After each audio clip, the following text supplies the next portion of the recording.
তোমার বাড়ি যদি তোমার ছেলের নুনু কাটার সময় ডিজে বাজে, তোমার ছেলের গালে ভাতের সময় যদি ডিজে বাজে, তোমার ছেলের গায়ে হলুদি যদি ডিজে বাজে, তোমার ছেলের বিবাহর দিন যদি ডিজে বাজে, তাইলে তোর ছেলে মরি যাওয়ার দিনও ডিজে বাজাবো রে। রাজি আছেন আপনারা? নিজের টাকা না থাকলে আমার কাছ থেকে নেবেন, তাও ওকের বাড়ি মরি গেলে ডিজে বাজাবেন। দরকার হলে ওর কবরে একটা লাগাই দিয়ে আসবে, কবে মাইক একটা থাক, কুপান জোড় আর ফেরেস্তারা এসে কুপান জোড়বে, বালনার তালে তালে কষু। হ্যাঁ, এই ঝামেলা ফেসাদ আছে না নাই? কয় দিকে আবার এই কথাগুলো বললে এক দলের খুব রাগ হয়ে যায়। সেদিন পাবনায় আমার মাহফিলে হুলুস্থুল বাদাই দিল, কয় হুজুর ওয়াজ করেন কেন, কি হয়েছে? কয় আপনি এইসব বলতেছেন, এইসব সেই সব এই সেই ইত্যাদি ইত্যাদি। তো এই সব তো আমি তো এইসবই বলি। আমি বলছিলাম যুবকদের কথা, টিচারদের কথা, যে আজকালকার ছাত্ররা যদি স্কুলে যায়, টিচাররা যদি শাসন করে, অভিভাবক যে টিচাররে ধমক দেয়, এই আমার ছেলেকে আপনি বকা দিয়েছেন, মেরেছেন, আপনি জানেন আমি কে? আমি অমুক সরকারি দলের অমুক লোক। হ্যাঁ, আছে না না পাওয়ার যেমন আর এক দল যেই বলে আমি বিরোধী দলের অমুক, এই বলিতে টিচার। আমি নিজেই তো শিক্ষক, আমার স্কুলে আমি তো বুঝতে পারছি কি অবস্থা। শাসন করার কোনো কায়দা নেই। এই ছেলেগুলো নষ্ট হয়ে যাচ্ছে, খারাপ হয়ে যাচ্ছে, আর খারাপ হয়ে যখন একেবারে নেটওয়ার্কের বাইরে চলে যাচ্ছে, তখন এসে কয় হুজুর একটু দোয়া করে দেন। কেন? আমার ছেলে কথা শোনে না হুজুর। কথা শুনবে কি? তেজ তো আগেই মেরে থুইছাও, আগে মেরে থুইস না। বললাম আপনার ছেলেকে কোরআনের পথে দেন, কয় ওরা রক্কাটা যাওয়া যাবে না। বললাম নামাজে দেন, কয় সামনে পরীক্ষা, কথা কয় না। বললাম রোজা রাখতে দেন, কয় না আমার ছেলে চিকনা হয়ে যাবে গো রে, রোজা রাখতে দেয়া যাবে না। নামাজ পড়তে দিলেন না, রোজা রাখতে দিলেন না, কোরআন পড়তে দিলেন না, কোরআন শিখতে দিলেন না, প্রি ক্যাডেট কেজি স্কুল এই দিতে দিতে ওর তো ওজন পাতলা করে ফেলেছেন। এরপরে এখন ওর বুড়ো বয়সে এই শীতে হাসাম দিতে চান, কি করে হবে? আমি কেন, আমার আব্বা কবরতে আসলে তো হবে, কারণ ওর তো নেটওয়ার্ক আগেই চলে গেছে।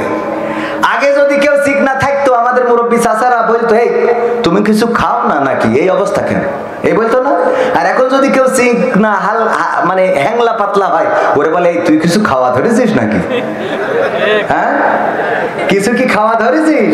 আজকালকের ছেলেরা বই নিয়ে আর বসে না, গুগলে সার্চ করিয়া পড়ে। ওরা একালের মেয়েরা কোরআন হাদিস ধরে না, আমার চুয়াডাঙ্গার মেয়েরা কোরআন হাদিস পড়ে না, টিকটকে ভিডিও ওরা করে, কথা কয় না। আজকালকের ছেলেরা বই নিয়ে আর বসে না, গুগলে সার্চ করিয়া পড়ে। আগের সময় প্রেম করিলে বলতো লোকে পাইছো কি, এখন বলে শখ করিয়া বাবু তুমি খাইছো কি। আমার বুড়ো ধাড়ি হয়ে গেছে, বাবু তুমি খাইয়াছো না? এখনো খাইনি, ফিডার খাবে, পাকা মুখ থাকা। সত্য বলছি না মিথ্যা বলছি? পরিবর্তন হওয়াই লাগবে, পরিবর্তন আনতেই হবে। এই যুবকরা না বাঁচলে দেশ বাঁচবে না। গতকালকের নিউজ, মাদারীপুরে তরুণ, দুইজন তরুণী আর তার মা আর তার মামা, আরো সাথে আরেকজন, মোট 5 জন মদ খেয়ে 2 জন কিল্লাফতে। খবর পেয়েছেন আপনারা? 2 জন তরুণী মদ খেয়ে ড্যান্স করে রাত্রে। কোন মা? চিন্তা করেন, মা খাইছে, সন্তান খাইছে, সন্তানের বান্ধবী খাইছে, আবার ওই মার ভাই মানে মামা খাইছে। খেয়ে 5 জনই হাসপাতালে, 2 জন নেটওয়ার্কের বাইরে চলে গেছে, ফেরেশতারা কুপাঞ্জা জোড়া জুড়বেনে, আর বাকি 3 জন চিকিৎসাধীন মাদারীপুরে। আপনারা যারা যদি বিশ্বাস নাই, আপনারা সার্চ দেন দিয়ে এখন দেখেন। সত্য বলছি না মিথ্যা বলছি? কোন সমাজে আমরা যে দাঁড়িয়েছি? হারাম জিনিসটা পারিবারিক ভাবে খেয়ে আড্ডা দিচ্ছে, নাচছে, এ নিয়ে পরিবারের কোনো মাথা ব্যথা নাই, বরং পরিবার সহযোগিতা করছে। এখন বিয়ে বাড়িতে ডিজে লাগিয়ে দিয়ে ছোট ছোট বাচ্চাদেরকে ডিজের তালে তালে নাচতে দেওয়া হয়। ওগো আমার অভিভাবকেরা বলতে চাই, এই সন্তানকে আপনি তো আপনার জাহান্নামের কারণ বানাচ্ছেন, বলেন ঠিক কিনা? আর আমরা বলতে গেলে দোষ হয়ে যায়, আমরা বলতে গেলে দোষ হয়ে যায়।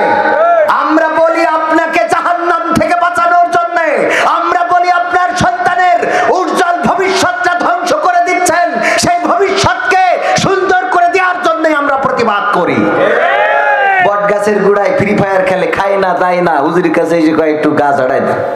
ওর গা ঝাড়াই দিয়ে কে বল ঝাড়াইতে হবে ফোন, ওর ফোনের পানি পড়া খাওয়াইতে হবে, কথা কয় না। আজকালকের ছেলেরা বই নিয়ে আর বসে না, গুগলে সার্চ করিয়া পড়ে। আগের সময় প্রেম করিলে বলতো লোকে পাইছো কি, এখন বলে শখ করিয়া বাবু তুমি খাইছো কি। লজ্জা শরম নাই আইলাম কোন জামানাই, লজ্জা শরম নাই আইলাম কোন জামানাই, ভবিষ্যৎ দেখি অন্ধকারে। আজকালকের ছেলেরা বই নিয়ে আর বসে না, গুগলে সার্চ করিয়া পড়ে। নতুন করে হইছে চালু এ আবার কোন ট্রেন্ড। আমাদের ছোট ভাই এখানে এক স্কুলে পড়ে, এবার পরিচয় হলো, আমাদের অনেক বড় ভক্ত। 2 বছর পরে এসে হঠাৎ যদি দেখি চুয়াডাঙ্গায় আর একজন সাথে হেঁটে বেড়াচ্ছে, তো আমি বললাম কিডা শোনা পাখি এটা? পরিচয় করাই দিলে এই আমার গার্লফ্রেন্ড। আছে না নাই? নতুন করে হইছে চালু এ আবার কোন ট্রেন্ড, পরিচয় করাই দেখি এই আমার বয়ফ্রেন্ড। শরমের মাথা খাইয়া গেছে ওরা পাগল হইয়া, শরমের মাথা খাইয়া গেছে সব পাগল হইয়া, ভবিষ্যৎ দেখি অন্ধকারে। আজকালকের ছেলেরা বই নিয়ে আর বসে না, গুগলে সার্চ করিয়া পড়ে। ওরে একালের মেয়েরা কোরআন হাদিস ধরে না, আমার চুয়াডাঙ্গার মা বোনেরা কোরআন হাদিস পড়ে না। সবাই না, অনেকেই টিকটকে ভিডিও ওরা করে। আজকালকের ছেলেরা বই নিয়ে আর বসে না, গুগলে সার্চ করিয়া পড়ে। কথা সত্য না মিথ্যা? সত্য মানে কি দিবালোকের মতো সত্য। তবে আপনাদের চুয়াডাঙ্গায় না এই ঘটনাগুলো ঘটে আমাদের যশোরে। ওই না আছে, আছে মানে কি সব জায়গায়। টিকটকের সেলিব্রিটি আহারে স্বামী থাকে বিদেশে, উনার আর একজনের সাথে টিকটক করতে যেয়ে লাইন হয়ে গেছে, নাম হইলো বল্টু। বল্টু যদি ফোন দেয়, হ্যালো হ্যাঁ বল্টু ভাই কতদিন পরে ফোন দিলেন আপনি? হ্যাঁ আপনি আমার ভুলেই গেছেন মনে হয়। আপনার এই চুলের কুর্তা কাটিং কোথা থেকে দিয়েছেন? চুয়াডাঙ্গা বাজার থেকে চুন্ডে রয়েছে, কলা দেননি। আছে না নেই? এবার যদি বিদেশ থেকে স্বামী ফোন দেয়, ফোনটা ধরে হ্যালো কি এই এত ফোন দাও কেন? তোমার বিদেশে কোনো কাজ নেই নাকি? তুমি টাকার পিন নাম্বার দিবা, আমি চুয়াডাঙ্গাতে তুলে কসমেটিকের দোকানতে যা কিনা লাগে কিনবা না। এত কথা ককের জন্য? টাকা পাঠাবা, টাকা দিবা, পিন নাম্বার দিবা, এই এর বাইরে এত ফোন দেওয়ার তো দরকার নেই। বউ ফেলেছি বিদেশে এত ফোন দেওয়ার তো কোনো কারণ নেই, রেখে দাও। হ্যাঁ বলছি ভাই ওই পাগলটা ফোন দিয়েছিল। আরে শোনা বাকি আমার। আর বিদেশেও কিছু আল্লাহ দিয়ে পিতলে ঘুঘু আছে, বিদেশ যাওয়ার সময় বোন নামে অ্যাকাউন্ট করে দিয়েছে, দিয়ে টাকা পাঠাইছে 12 লাখ 14 লাখ। তারপরে হঠাৎ করে বুঝতে পারিছেন আমার কাছে বলছে হুজুর আমি শেষ। কেন? তা বলছে আমার সোনার ময়না পাখি 12 লক্ষ টাকা নিয়ে গো দিয়েছে আমার ফাঁকি রে, আমার কলজের ময়না পাখি। আমি বললাম ও তো নিয়ে কি চলে গেছে? তো বলছে গেছে ভাই শেষ করতে। ভালো তো, ও তো মানবতা আছে। বলছে কি এর মানবতা ভাই? পুরো শেষ করে কি গেছে মানবতা আছে মানে? আমি বলছি ও তো তোর ওই প্রেমিক ধরিয়ে নিয়ে একসাথে গলা কেটে পুকুরি থুই, এটাই তো ভালো। তোর তো বাঁচায় রাখার কথা না, তোর তো নেটওয়ার্কের বাইরে দিয়ে তো যাওয়ার কথা। তো তোর বাঁচায় রেখে গেছে মানে ও তো মানবতা এখনো বেঁচে আছে। এত খারাপ এখনো পৃথিবী হয়নি, মানবতা আছে না? টাকা পাঠায় সব বোন নামে, মা চাই মা দিতে পারে না, বাপের দিতে পারে না, ভাই একটু লেখাপড়ার খরচ চালি দেয় না, বোন একটু শ্বশুর বাড়ি কষ্টে আছে 2টা টাকা চালি দেয় না, সব বোর কাছে, তাও বউ নিয়ে যাবে না, তাতে পুজো করবে। আর মা বোনেরাও যারা আছেন তাদের একটু বলতে চাই, আপনারা দয়া করে এইভাবে ফাঁকি দিয়েন না, একদম তেজ মেরে থিয়ে যান, শেষ করে থিয়ে চলে যায়, ঠিক না বে ঠিক?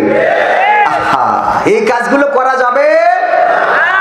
মা বোনেরা, আপনার আমানত, স্বামী আপনাকে বিয়ে করেছে, আপনি আপনার স্বামীর জন্য, হ্যাঁ ওই সেই জন্যই তো আমরা আইছি, তাও তো সে কাজ হচ্ছে না। এই দেখেন এখনো পার্টি ফাঁকা না ভরে গেছে।